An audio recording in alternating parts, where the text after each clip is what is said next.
Shalom, shalom, brothers and sisters. Shalom, shalom. Welcome back to the channel. Welcome back to Trumpet's Call. I'm AmarYaH. I pray that you are holding on to faith, amunah, and holding on to hope, tekuah, during these times. Thank you for joining me once again on the channel and for another session of our Sista Chat. In today's session of our Sista Chat, we're going to be having a discussion, a chat long overdue. I, as a daughter of the Most High, our Creator, our Father, our Provider, and our friend, am having a conversation with my brothers and sisters on the continent. This is a conversation between the children of Jacob on this side of the pond in the Americas and on the other side of the pond on the continent of Africa. An ocean divides us, but we are blood, we are family, and it is time for us to come together because there's about to be a momentous event that's about to take place in this world, and it's going to shake the world to its very core and to its very foundation. It's good news for us, for those of us in truth, and bad news for the rest of the world. And so for those of us who are seeking after our Father, who are seeking after truth, we need to have a discussion about what we should be doing right now during this time as we await for this momentous event to take place. We need to be talking about who we are and whose we are and what that looks like for us as melanated people in this world. So I'm going to be delivering to you a message to the Bantus, the Israelites, on the continent of Africa. If you didn't know that you were an Israelite, keep watching. If you don't know if you're a Bantu, keep watching. And prayerfully, you'll receive some answers by the time we arrive at the end of this video. So we're going to begin talking about the origin of the Bantu people. Okay, we're going to be talking about who are these people, where they originate, ostensibly, and what is it? What impact do they have on the world today and in the world to come? Reading from this article from the New World Encyclopedia on Bantu. Bantu is a general term for over 400 ethnic groups in Africa, from Cameroon, Southern Africa, Central Africa, to Eastern Africa, united by a common language family, the Bantu languages, and in many cases, common customs. How they spread throughout such a wide area has been the focus of much study and theorizing. It is generally accepted that the Bantu-speaking peoples originated in West Africa around 4,000 years ago, although there is less consensus on the exact reasons for and course of their expansion. Now, of course, others do not believe that the Bantus originated in West Africa, but they hold to the tradition that the Bantus originated in Central Africa, Central Eastern Africa. Let's continue. Prior to that time, the southern half of Africa is believed to have been populated by Khoisan-speaking people. So the regions where the Bantus went into were inhabited by another nationality, another group of people, another ethnicity. And when the Bantus went in, they took over, they conquered. After the Bantu expansion, many of the great kingdoms of South Africa were ruled by Bantu people, who tended to be highly resourceful and adaptable. Their kingdoms traded with the Europeans as they started to colonize Africa. However, the Europeans pressured the existing Bantu populations to move. Although Africans from all over the coastal regions of West Africa were captured and taken as slaves to North America, the Bantu people were among the most numerous. Bantu, placed names over a widespread area of southern states, reflect the presence of large numbers of Bantu and indicate how Bantu Africans changed the landscape and culture of the white world which had enslaved them. It's really interesting to note here that Bantus were highly represented in the slave trade, in the transatlantic and the trans-Arab slave trades. The Bantu people were highly represented. It almost seems as if they were the target, as if they were trying to be moved out of the way on purpose, as if the enslavers came looking for them. And indeed, they did. Continuing. Europeans in the age of the slave trade sometimes justified enslavement of Africans by pointing out that slavery already existed on that continent. However, while forms of bondage were ancient in Africa and the Muslim trans-Saharan and Red Sea trades were long-standing, the Atlantic trade interacted with and transformed these earlier aspects of slavery. Powerful African leaders would control the slave industry and deal with the Europeans in order to further their wealth and status with foreigners. A large number of Bantu people were enslaved and brought to the Americas. Slaves were employed to be servants, concubines, soldiers, administrators, and farmers. Entire villages were captured and made to pay tribute to the head of state, or were shipped off to the east coast of the United States. These people were considered property by their owners and often were separated from their family forever. As I address you, brothers and sisters, from the Americas, I am descended from those who were shipped off to the American East Coast, and we have been separated ever since. But though we are separate, we are still family, and the time has come for us to acknowledge that we belong to one another. Continuing. Culture. The Bantu were not territorial-minded like the Europeans, but rather group-related. As long as sufficient land was available, they had only very vague conceptions of borders. Borders were natural features such as rivers or mountains, which were not by any means fixed. Until very recently, the Bantu-speaking peoples were often divided into different clans, not around national federations, but independent groups from some hundreds to thousands of individuals. The smallest unit of the political organizational structure was the household, or the kraal, consisting of a man, woman, or women, and their children, as well as other relatives living in the same household. The man was the head of the household and often had many wives, and was the family's primary representative. The household and close relations generally played an important role. Households that lived in the same valley or on the same hill in a village were also an organizational unit managed by a sub-chief. The ways in which the Bantus are organizing themselves here, as we are reading this article, is very much in alignment with how the Hebrews organized themselves in the scriptures. And what's being described here as a kraal would be in the scriptures described as a bayet, or a house, or a tent. And the master of the tent, the father, he sits at the doorway of his tent, ruling his family, ruling those who are under his care and under his watchful eye. He is as a king sitting on his throne. He sits at the doorway, waiting for those who are in need of assistance, of hospitality, of care, solving problems, providing, protecting, keeping. This was his role.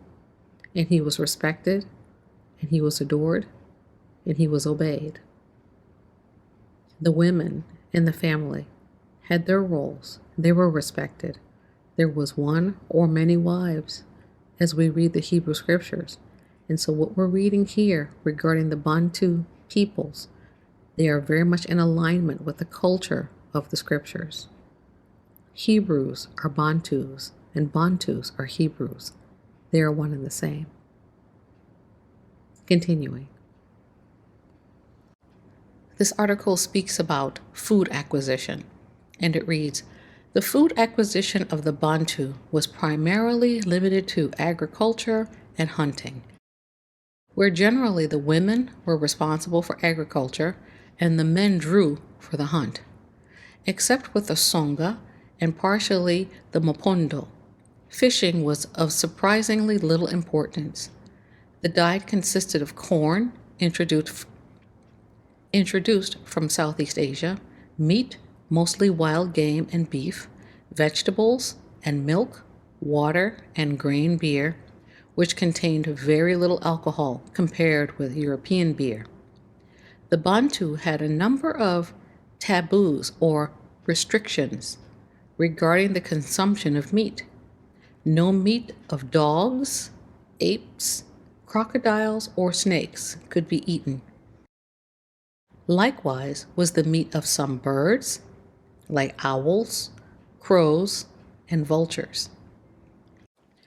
Interestingly enough, if you take a look in the Scriptures, in the Bible, in the book of Leviticus and Deuteronomy, you'll find that everything that was listed on the taboo list in the article that we just read is on the unclean food list in the Scriptures. So the Bantu peoples tend to, on average, not eat items that are considered unclean according to the Scriptures. Let's continue. We're going to read additional information about the origin of the Bantu peoples. The Bantu people of Africa are affirmed on this date, 1000 BCE. They are Black African speakers of the Bantu languages, with several hundred indigenous ethnic groups speak. The Bantus live in sub-Saharan Africa, spread over a vast area from Central Africa across the African Great Lakes to Southern Africa. Linguistically, these languages belong to the Southern Bantoid branch of the Benue Congo language family, one of the language groups grouped within the Niger-Congo phylum. It is generally accepted that the Bantu-speaking peoples originated from West Africa around 4,000 years ago. However, there is less agreement on the exact reason for and course of their expansion. The total number of languages ranges in the hundreds depending on the definition of language or dialect, and is estimated to be between 440 and 680 distinct languages. The total number of Bantu people, speakers, is roughly 350 million as of 2010, approximately 30% of the population of Africa, or approximately 5% of the world population. Approximately 60 million speakers in 2015, divided into around 200 ethnic or tribal groups, reside in the Democratic Republic of the Congo alone. Bantu communities have populations of several million. For example, the Shona of Zimbabwe, 12 million as of 2000, the Zulu of South Africa, 12 million as of 2005, the Luba of the Democratic Republic of the Congo, 7 million as of 2010, the Sakuma of Tanzania, 9 million as of 2016, or the Kikuyu of Kenya, 7 million as of 2010. So we see the Bantu people being spread across the continent and indeed across the world, and they identify them by their habits, by their customs, their culture, and by their languages. Though the languages are different, there is enough similarity between the languages so that those of different ethnic groups within the Bantu family can communicate with one another, though they speak a different language. The language then are just variations on a central or a unique language that perhaps has been lost to us today. It's as if these speakers of this language have taken an original fixed language and modified it over time. And so the language appears to be different, but it's close enough so that they can communicate with one another. Speaking of language, in linguistics, the word Bantu for language families and its speakers is an artificial term based on the reconstructed Proto-Bantu term for people or humans. It was first introduced into modern academia as Bantu by Wilhelm Bleek in 1857 or 1858 and popularized in his comparative grammar in 1862. The name was said to be coined to represent the word for people in loosely reconstructed Proto-Bantu from the plural noun class prefix ba, categorizing people, and the root in tu, some, entity, any. For example, the Xhosa, Umuntu, person, Abantu, people, Zulu, Ndebele, and the Swazi, Umuntu, person, Abantu, people. So these are the ways in which this word is used within the different ethnic families of the Bantu tribal designations as a whole. Let's continue. Bleek's coinage was inspired by the anthropological observation of groups self-identifying as people or the true people. Now we're going to pause here for a second. So the people, these Bantus, they self-identified as people or the true people. The true people of what? What could they be identifying themselves as the true people of? Could they possibly be identifying themselves as the true people of the Most High, our Creator? Could they be saying that they are the true Israelites? Let's continue. That is idiomatically the reflexes of Bantu, and the numerous languages often have connotations of personal character traits as encompassed under the value system of Ubuntu, also known as Hanhu, and Krishona, Obota, and Losutu, rather than just referring to all human beings. Etymology. Abantu is the Ndebele, Swazi, the Xhosa, and Zulu word for people. It is the plural of the word Umuntu, meaning person. It is based on the stem Intu, plus the plural prefix Aba. So Aba Ntu, Aba Ntu, Abantu. So when you look at the word put together, Aba Ntu, it means the people, chosen people. There's some designation about calling oneself a Bantu where you're saying, I am the true people or I am the chosen people of the Most High Yahuwah. So it is a self-designating term identifying oneself as being an Israelite or one of the chosen people of the Most High Yahuwah. Another way to designate this word Abba Ntu is this way. In the Hebrew language, the word for father is Abba. Abba.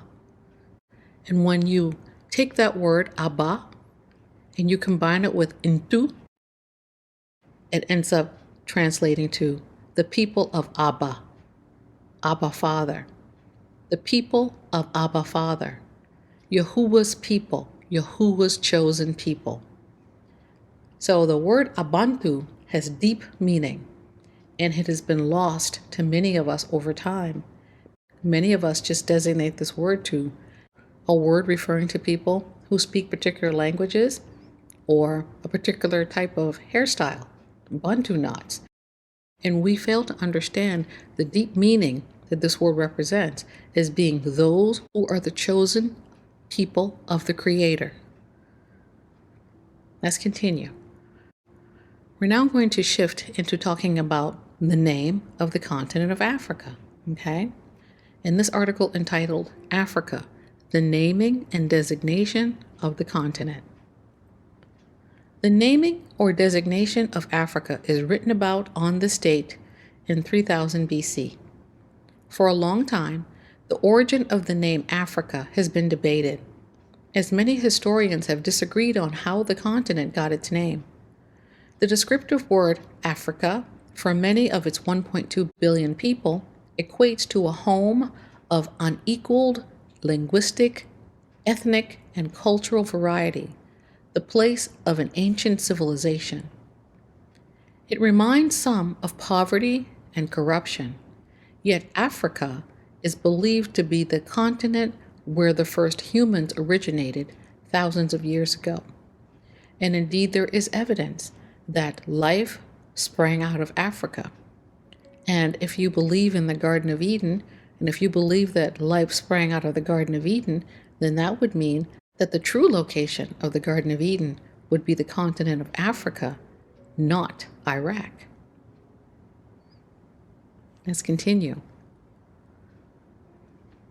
But where did the name Africa come from? One view is that the word originated from the Romans, who named the land they found on the opposite side of the Mediterranean after a Berber tribe living in the Carthage area, now Tunisia. Some historians suggest that the word Africa may have originated from the Latin word Afri, which was used to refer to the Berber tribe of AmarYaH. The Romans called this region Afriterra, meaning the land of the Afri. The Latin suffix "ica" is used to denote a landmass as well. Historians suggest that the suffix "ica" could also have been used to mean the land of Afri, as in Celtica, a region of modern-day France, which was named after the Celtae who lived there. In the 1st century CE, the Jewish historian Flavius Josephus wrote that the continent was named after Ophir, the grandson of Abraham, and a companion of Hercules, whose descendants are said to have invaded Libya. The Hebrew name for the continent, Aophria, is said to have been written as Ophir in many Jewish records. Another theory suggests that Africa was named after a Yemenite chieftain, Africus, who was said to have invaded North Africa around the 2nd millennium BC. Legend says that upon founding a settlement in this newly conquered land, he named it AmarYaH. Some historians connect the name to the continent's climate. Some believe the name came from the Greek word Afriki, which means the land that is free from cold and horror. And there are many different designations, many different descriptions, and many different reasons and rationales for why the continent of Africa is called Africa. And some of these may be true, but I would like to propose to you another reason why the continent could be called Africa. So let's look at the word Afra, its name, origin, and meaning. About Afra. The name Afra is of Arabic origin and has multiple meanings. It can be derived from the Arabic word Afra, which means dust or earth, symbolizing humanity and groundedness. Additionally, Afra can also be a variant of the name Afra, which means happiness or joy in Arabic. Overall, the name Afra carries connotations of humility, groundedness, and happiness. And so this applies as well. Perhaps this is the land of those who are happy, joyful, and grounded. And the connection between dust to the earth could indicate that Africa is the land where the dust of the earth, which formed the first man, is located. So it could be a nod toward the first man, Adam, having been of the dust of Africa. Okay, let's continue. On the image of the screen, you'll see represented what the hand of the original man looked like. And you'll also see the type of soil that he was taken from, that he was formed from, and created from.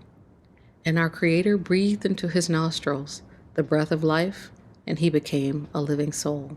His name was Adam. and he was a melanated man, as were the people of that time.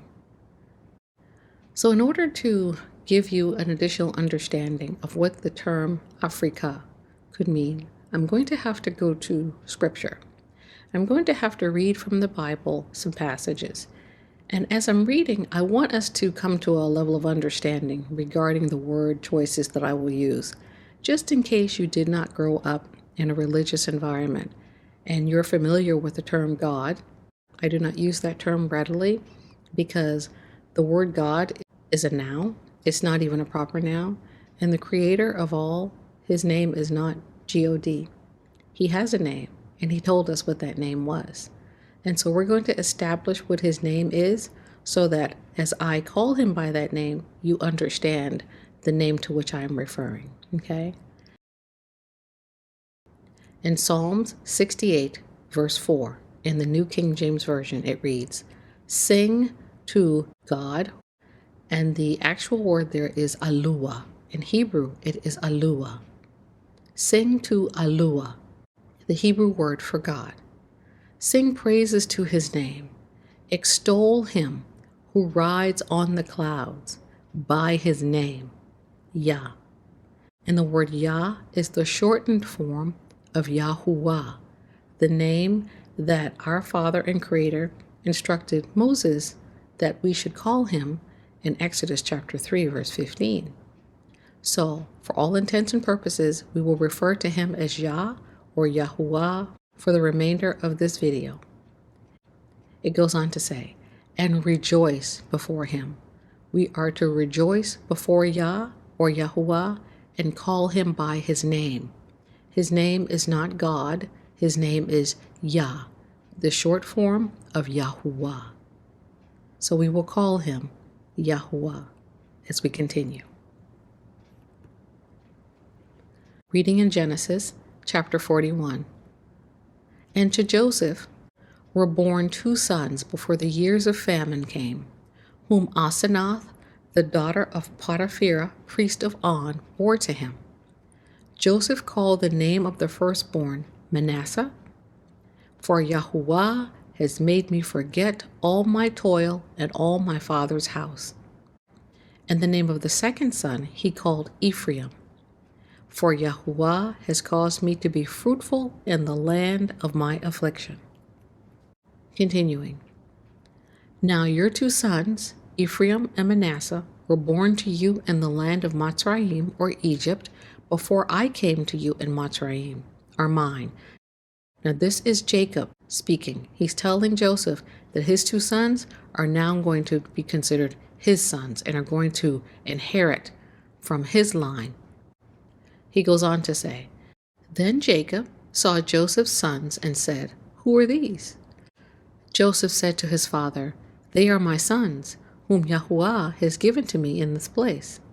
Skipping to verse 17.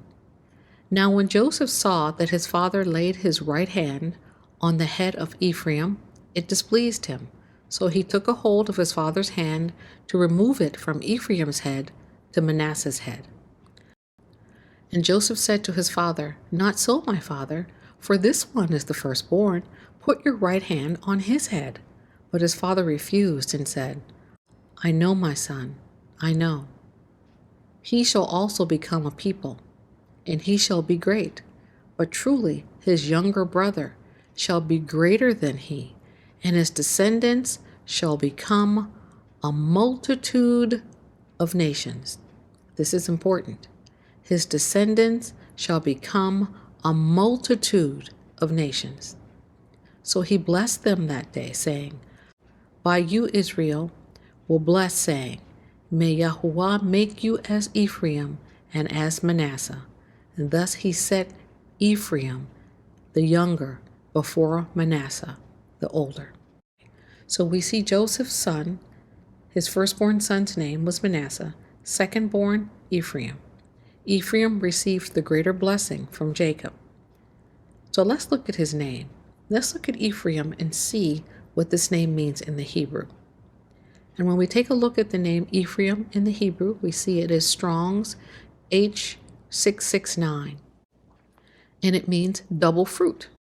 So when Joseph named his son, he's saying, Yahuwah has caused me to bear fruit and double fruit. So the word Ephraim is a plural form of the word for fruit, okay? Double fruit. And that is why you see the YM at the end of this masculine noun. It is the pluralized form of the word Ephra. Now, when we look at this word in the Paleo Hebrew, it's really going to come to life for us, okay? Because this word, as it is right now, is written in the modern Hebrew.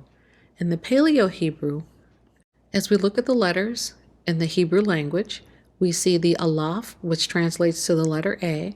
We see the Pe or the Pa, which translates to the letter PH. In some cases, it's an F. And then we see the letter Resh or Rosh, which translates to the letter R.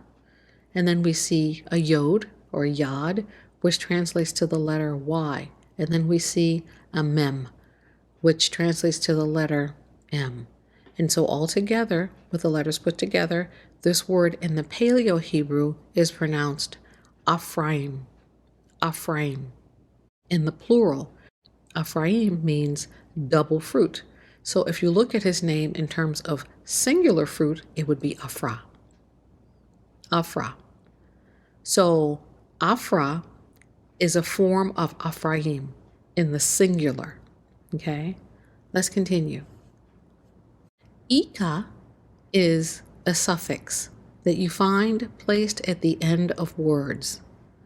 And the suffix Ika relates to a collection of things that are related to a specific place, person, theme, or etc.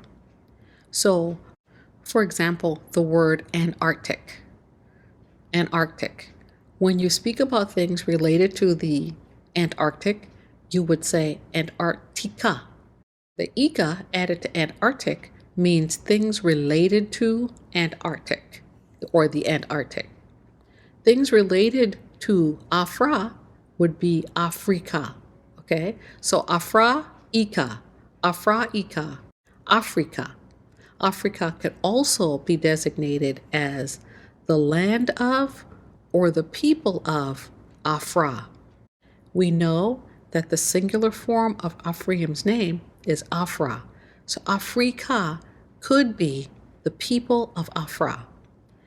We read in the scriptures just a few moments ago that Ephraim would become a multitude of nations.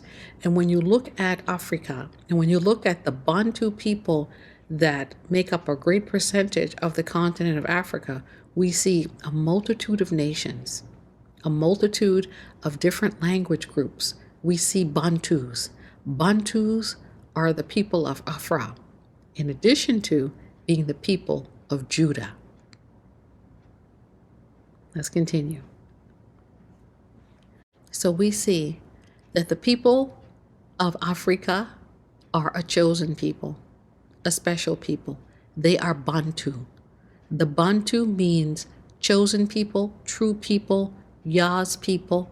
They are the Bantus. The Bantus are Africans, but not all Africans are Bantus, okay? You designate them by their practices, by their habits, and by their languages. As we saw the Bantu migration taking place and the Bantu-speaking peoples taking over great swaths of regions on the continent of Africa, we saw some of those people who were subjugated by the Bantus beginning to take on some of their customs and also beginning to speak their languages. So not everyone who speaks a Bantu language is a Bantu. You will know them by their practices, you will know them by their habits, and you'll also know them by their facial features, okay?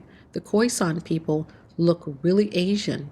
They're not Bantu, originally Bantu people. They may consider themselves Bantoid, they may speak a Bantoid language, but the Khoisan, they were one of the peoples who were displaced by the Bantu. So they are not originally Bantu people. And this matters because the Bantu peoples are the chosen people of the scriptures.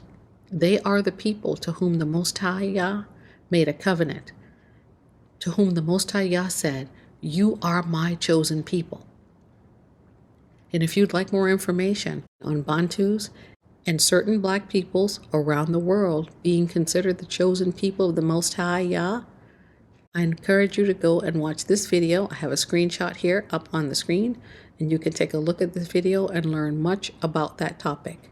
But for today, I'm offering little bits and pieces of evidences to go along with evidences that I have already presented in the video image on the screen, and also the video images in which I entitled Messages in the Map, Hidden in Plain Sight, in which we talk about where the city of Jerusalem is and where Mount Moriah is. So if you're interested, please check out that video as well. But today, we're going to continue with this message to the Bantus in Africa. We have identified, in brief, who they are and just a few of their customs. I will not be going into great detail talking about their customs because I could do several videos just on that topic alone. I'm giving just a brief introduction to the Bantus. If you live on the continent, you have heard of them. You have probably already identified yourselves as Bantus, so you don't need me to tell you who the Bantus are and what they are. What I will do today is attempt to explain to you how the Bantus are the chosen people of the Scriptures. Bantus are Israelites. So let's talk about the Bantu migration in ancient Africa. On the screen here, you'll see a map, actually two maps. On the left, you see a map that describes the Bantu-speaking peoples as they are spread on the continent of Africa, from West Africa to Central Africa to East Africa and down into South Africa, omitting the area of Africa where the Khoisan people still reside. Remember, the Khoisan people and the Pygmies were displaced as the Bantus were taking over great swaths of territory on the continent. On the right side of the screen, you'll see another image of Africa, and it has phases of conquest, where the Bantus left the area of either West or Central Africa, went south, and they also went east, and they conquered. They took over territories. They displaced many of the people who lived in those regions, and they are no more. Okay? They are no more. And the Bantus took over and they dominated in those areas. Here's another map on the screen that shows the Bantu migration, rightly associated with it being closer to where Egypt is. Now, I have already given you the conclusion of this talk, and I have explained to you that I believe that the Bantu peoples are the chosen people of the Most High Yah, the Creator Yah. But what I haven't said to you is that I believe that the Bantu migration is physical evidence of the children of Israel inheriting their promised land. They started out from a particular part of the continent of Africa.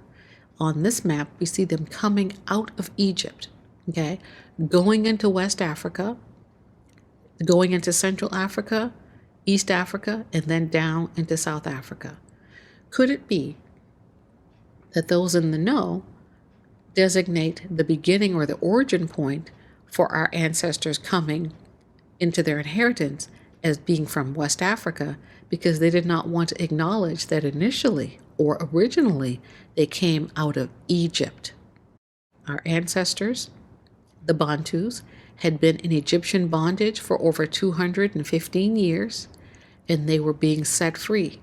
And as they were set free by our Father and Creator Yah, they sinned against the Most High, and they wandered in the wilderness for 40 years.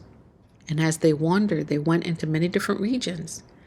It's very possible that they settled into Central and West Africa as they were feeding their many cattle and herds, and from there they went on into the continent proper to receive their inheritance that was promised to them, the land of Canaan or the land of Canaan. And they went in to conquer the different people groups that it was promised that they would conquer, and live in houses that they didn't build and eat from vineyards that they didn't plant. This was promised to them.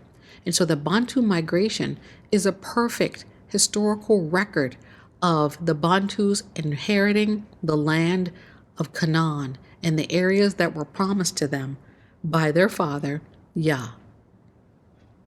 Here's another map on the screen that shows even greater detail of the areas of Bantu dominance. And we see almost all of West Africa, all of Central Africa, going into East Africa and South Africa, with the exception of the Khoisan people in the western part of South Africa. We see the Cushitic people in yellow. We see the Nilotic people in green. There is another designation. There is another way that we can describe the colors that we see in yellow and in green. We could say that they are Hamite tribes. Cush was a son of Ham. The Nilots, they live in the area of the Nile Valley, and they are the descendants of Ham. They are Hamites. If you remember, Noah had 3 sons, Shem, Ham, and Japheth. Japheth inherited the regions of the European islands and the regions east of Europe. And we see Ham inheriting the land of northern Africa and perhaps other areas. It has not been determined exactly what areas Ham inherited. But we do know that the scripture teaches that Canaan went into the land that was designated as territory for Shem, and he resided there. And so the Most High was simply giving the ancestors of Shem their land back that Canaan had moved into and taken up residence. And so this is what we see in the Bantu migration, where those of our ancestors are coming out of Egypt.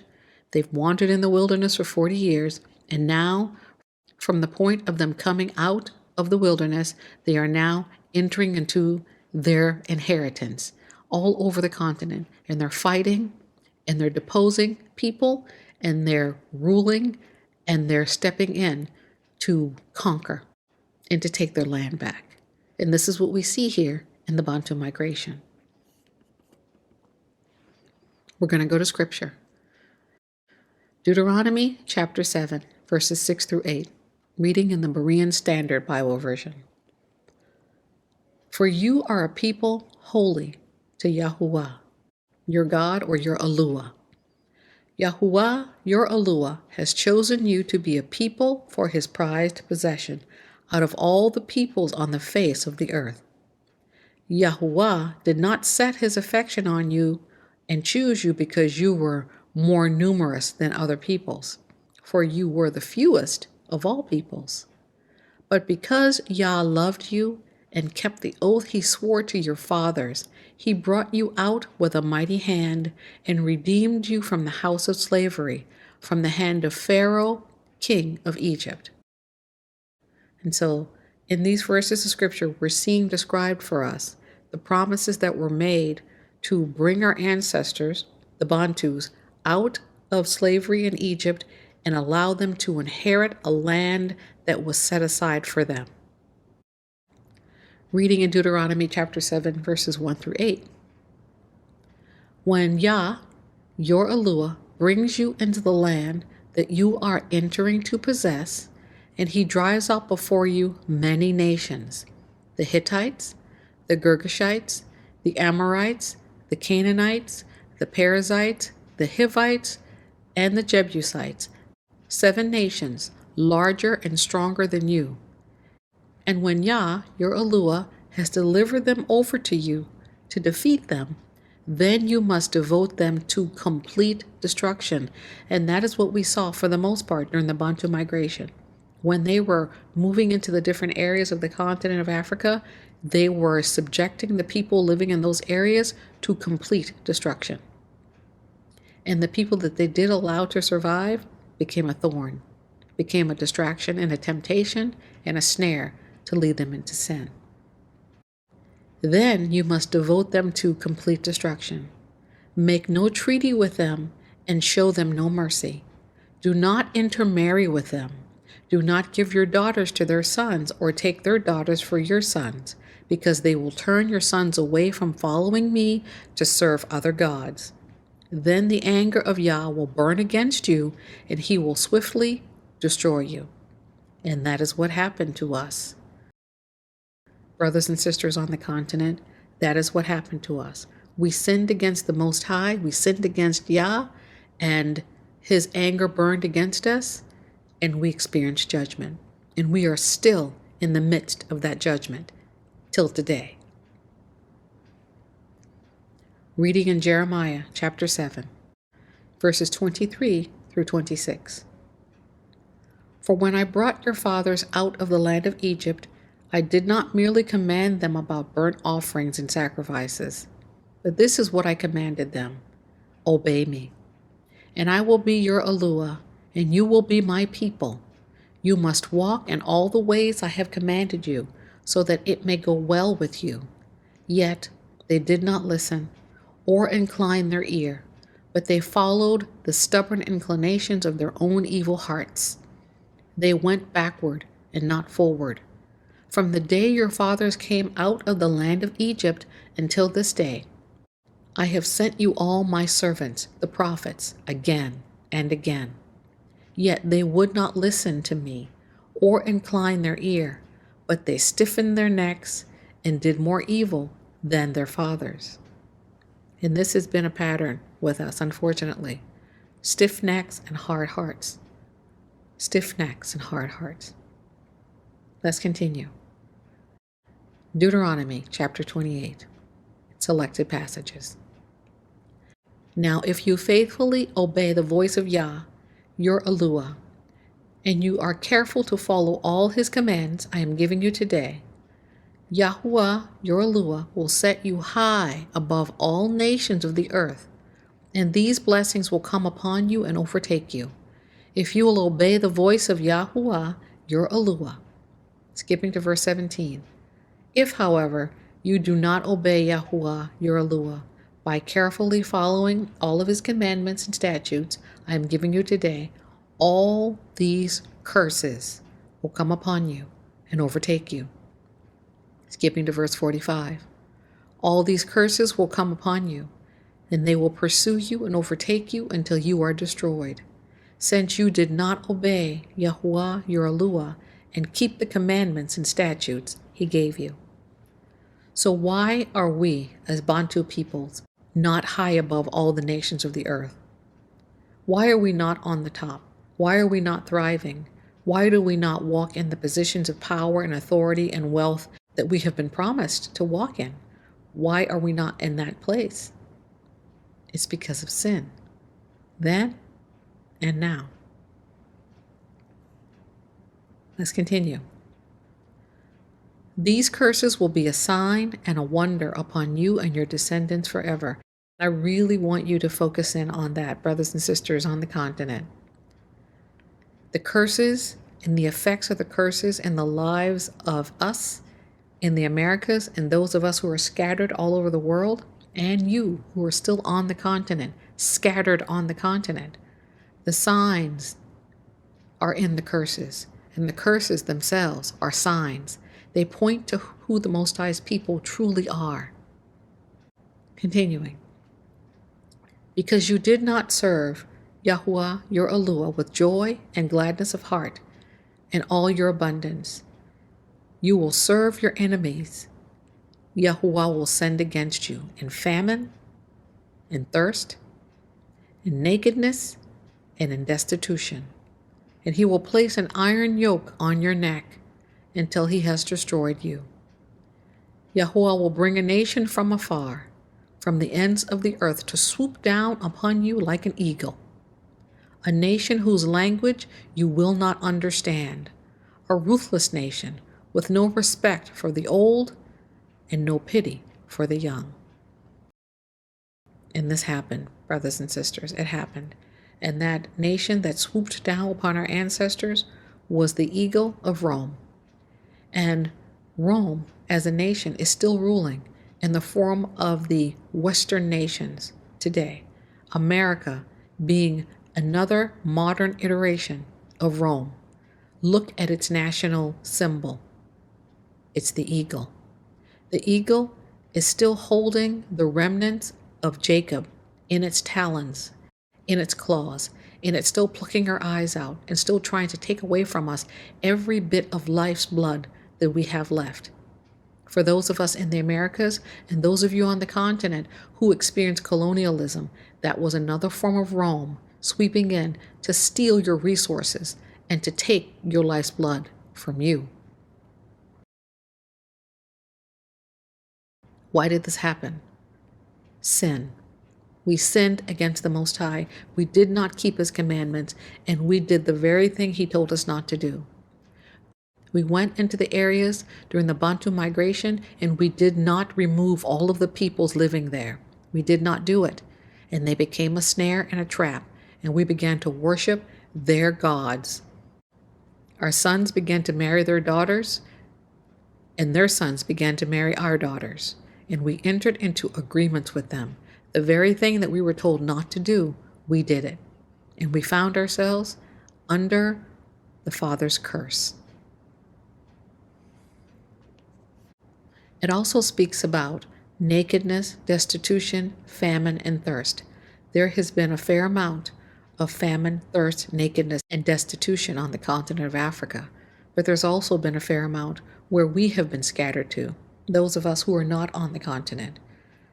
It says, He will place an iron yoke on your neck until He has destroyed you. Your iron yoke on the continent may not be physical. Ours was. Those of us who were taken away from you. We are your brothers and we are your sisters.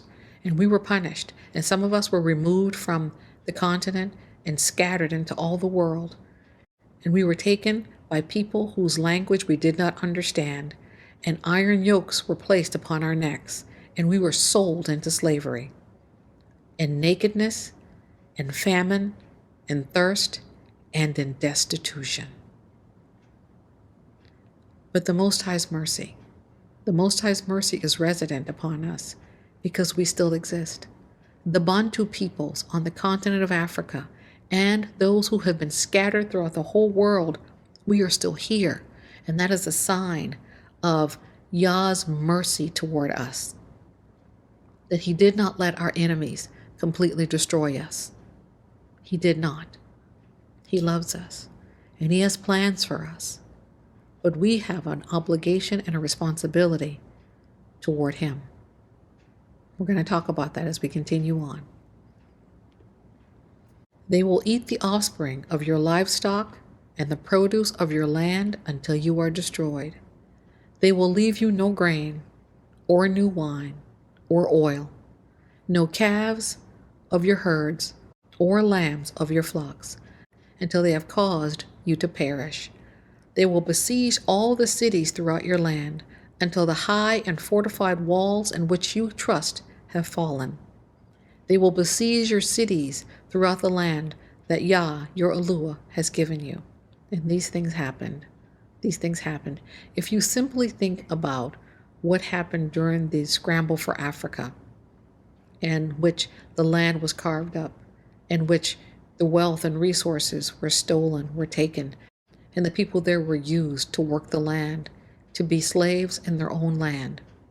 If you think about the things, the heinous things that were done in the Congo region, if you think about all of the horror that you have experienced on the continent as Bantu-speaking peoples, it happened because we sinned against the Most High and we broke the covenant agreement that we made with Him. And we've got to make it right. We've got to make it right. All of us, those of you on the continent and those of us off of it. So I want to reiterate to you, brothers and sisters, that the curses are a sign of who the people are. Do you want to know who the people of the Most High Yah are? Look around you. Who's being subjugated? Who's being mistreated? Who's having their resources stolen and taken away from them? Who still has metaphorical yokes of iron around their necks? Those are the people of the Most High Yah. And as this current age comes to an end, there is an attempt on the people.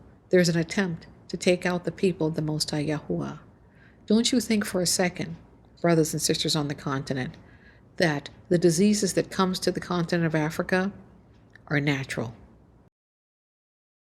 Let's continue.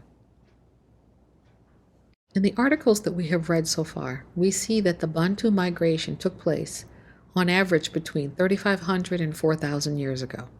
So that would put the timeline sometime between 1400 and 1450 BCE, or before Common Era. So what we need to see is whether or not the children of Israel were released from Egyptian bondage around that time. We know that they were set free, and then we know that they wandered in the wilderness for 40 years. So has it been determined when they went into the promised land? And does it coincide with the same time that we see the Bantus stepping into their inheritance? I pray you'll join me next week as we attempt to answer that question. We have been having a family chat, a Sista Chat, as I, your sister in the Americas, has been speaking to you, I pray, heart to heart, and expressing to you the importance of coming into an understanding of our identity, and from that place of awareness and identity, once again going back to keeping the commandments that were given to us and doing the things that are pleasing to our Heavenly Father. As it turns out, obedience really is better than sacrifice, and to hearken than the fat of rams. I thank you for joining me, brothers and sisters, on the channel and for this Sista Chat teaching. I pray that you'll join me next week as we continue it. And until next time, I pray that our Heavenly Father would make His face to shine upon you and that He would grant you peace. Until next time, Shalom, Shalom.